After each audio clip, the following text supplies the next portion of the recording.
Most ICT traders don't have a knowledge problem. They do know about fair value gaps, liquidity, order blocks, market structure shifts, and probably 20 other concepts. The real problem is that when 9:30 comes around, they have no idea which concept actually matters.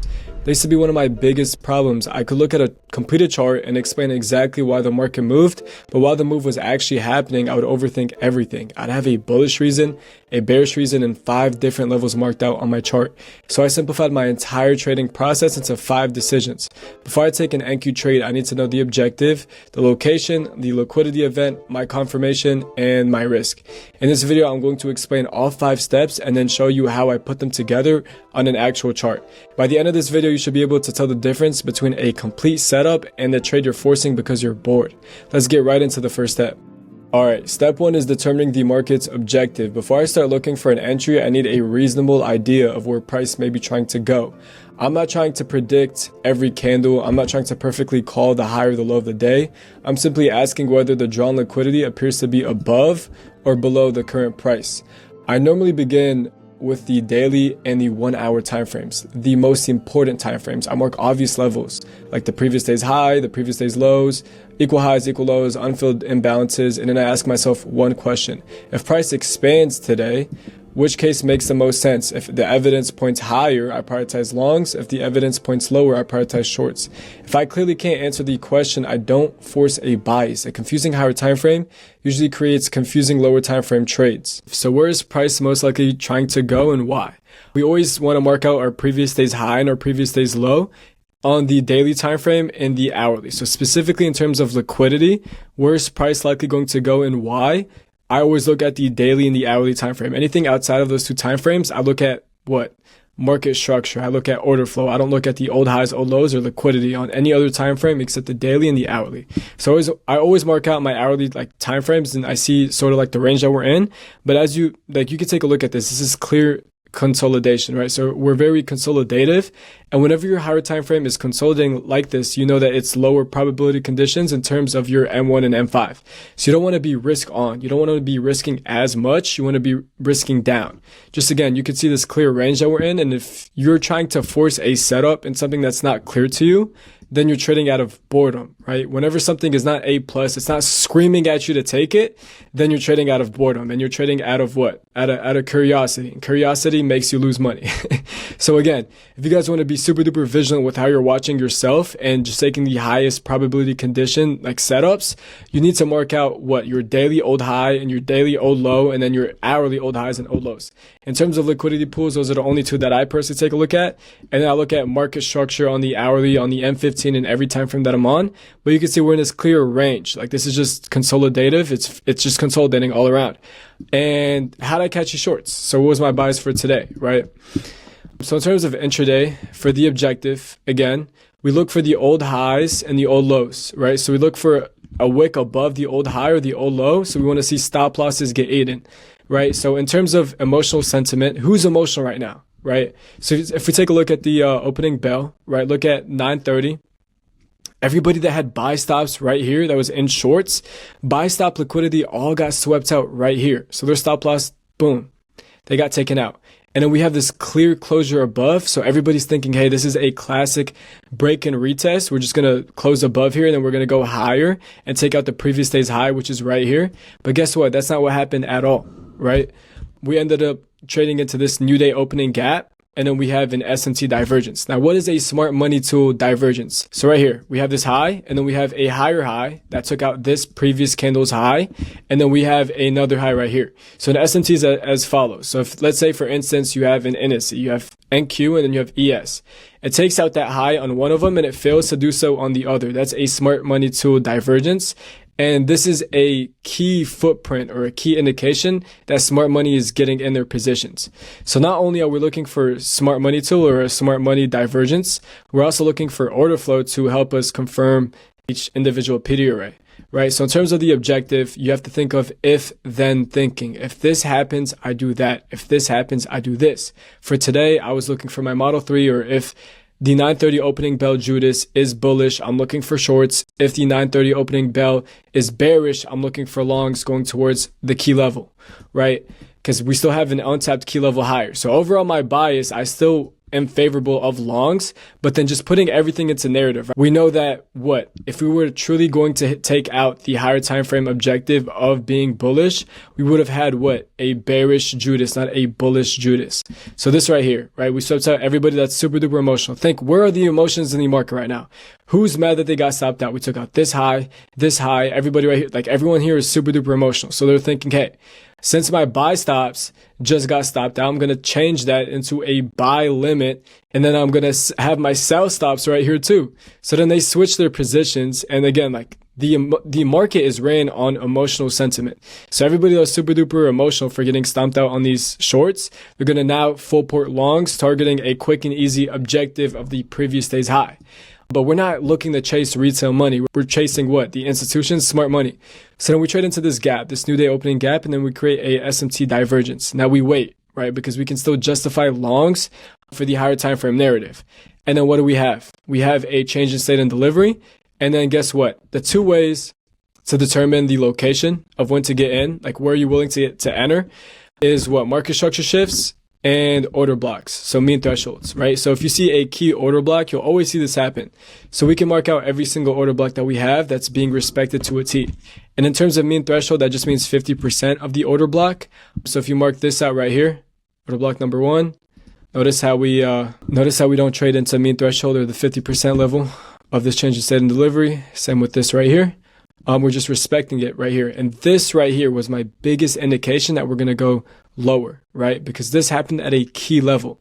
Now, what are key levels? You have your midnight open, you have your 8:30 open, and then you have the key levels that I give out to the students. But this right here was where a key level printed. And then I saw this, it got respected to a T.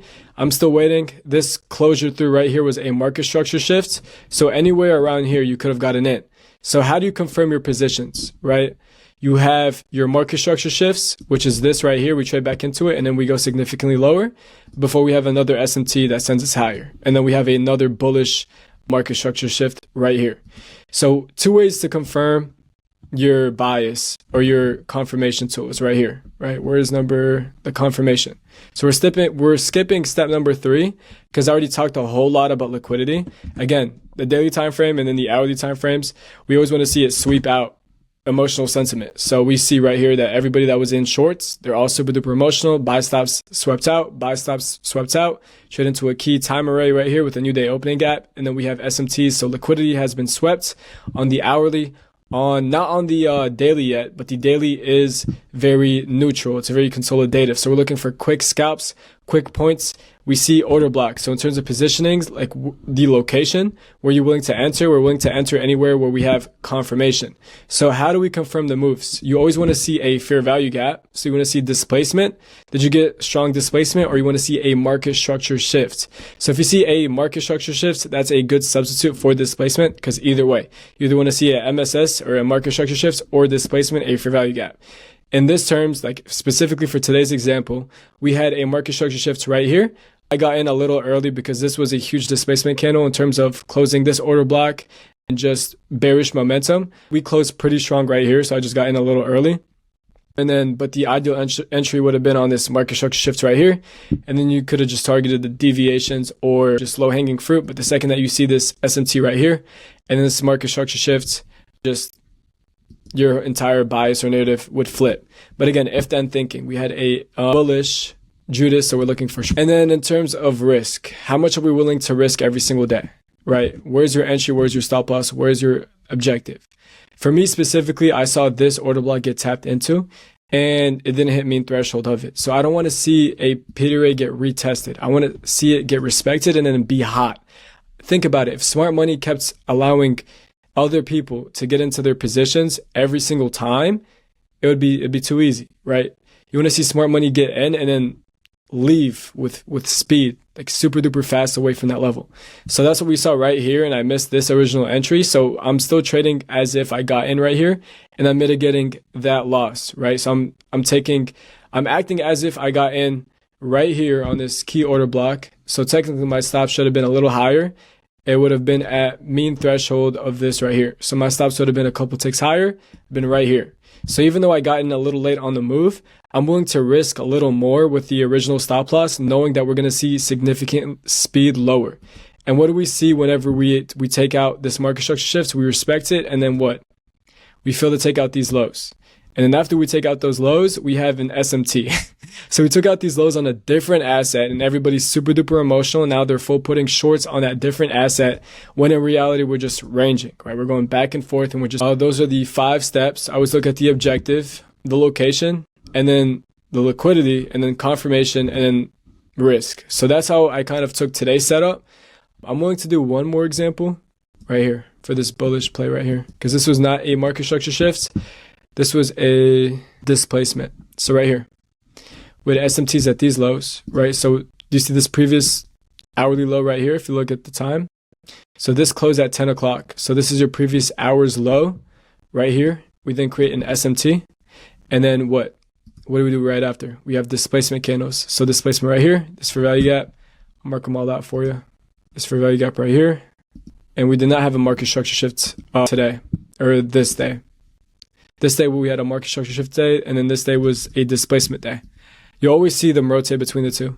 It's kind of random which days what will happen, but you always see a market structure shift or a displacement. So displacement, again, displacement and a new day opening gap, easy way to get in, and then mitigate losses right here, and then you're just targeting relative equal highs or lows. Super duper easy, but that's how you confirm your moves. So in a nutshell, right, we did 2 trade summaries, and I know I went kind of fast. If you guys have any questions, feel free to comment them, and I'll be more than happy to respond. But again, you always want to look at your objective. If this happens, we do that. If this happens, we do that. You want to have a clear, cutthroat bias or objective. Once you have your objective, right? Once you have your objective and you had some sort of old high or old low get stopped out, you know where price is most likely trying to go. So you have your objective. Now you want to take a look at the location, right? So what are we doing? Are we respecting bearish PD arrays or bullish PD arrays? So this right here was a order block, right? So you don't want to see mean threshold get hit. You want to see it be traded far away from it. And that's, you're in a clean profile. And then liquidity again. So previous day's high, previous day's low, and then your hourly high and your hourly low. So your daily time frame, your hourly time frame, these are super duper important highs and lows. And then you want to see one of them get swept out, and then you want to see some sort of SMT. And then that's how you get in on the location for the ultimate confirmation. So did you get strong displacement or a structure shift? So if you see a market structure shift like today, or if you see strong displacement like yesterday, that's your confirmation to get in or get out. Right? And then again, how much are you willing to risk, right? Where's your entry and where's your stop loss? You always want to act as if you got in at the best point of price, and then you want to be able to risk, actually have a point of invalidation for your point of interest to get out, right? So let's say, for instance, this right here is my point of invalidation as if I got in right here. But the trade idea is still valid even if we trade back up into here, anywhere. Until we see conflicting things like this SMT right here. But yeah, I hope this video helped. If you guys want more videos like this, let me know. And I'll see you guys in the next one. Peace. Yeah. For the dogs, them,